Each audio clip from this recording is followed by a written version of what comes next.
How do you file an adversary proceeding?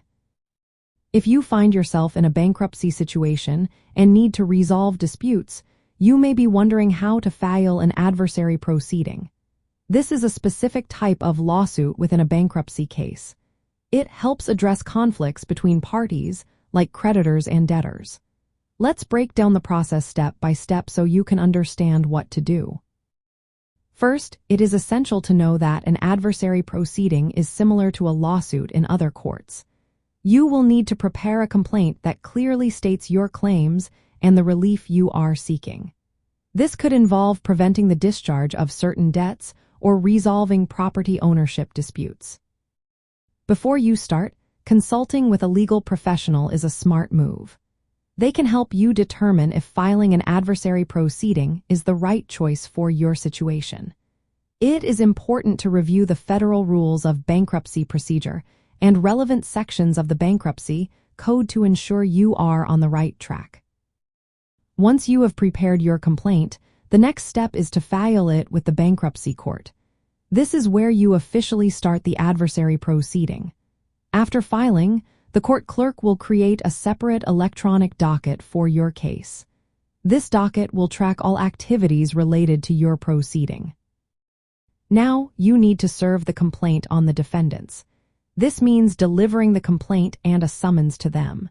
You can do this through a process server or by using certified mail.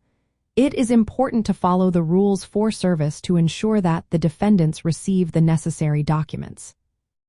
After the defendants have been served, they have a specific time frame, usually 30 days, to respond to your complaint. They can either file an answer or a motion. If they do not respond within this time, you may be able to obtain a default judgment. Following the response, the case may involve pre-trial proceedings. This can include conferences to discuss the case and discovery, which is when both parties exchange information. Sometimes, motions are filed to resolve issues before the trial. If the case does not settle, it will go to trial. At this stage, both parties will present their evidence and arguments to the court. The judge will then make a decision based on the information provided. Adversary proceedings are often used to challenge the dischargeability of debts. Creditors might argue that certain debts should not be discharged due to fraud or other reasons.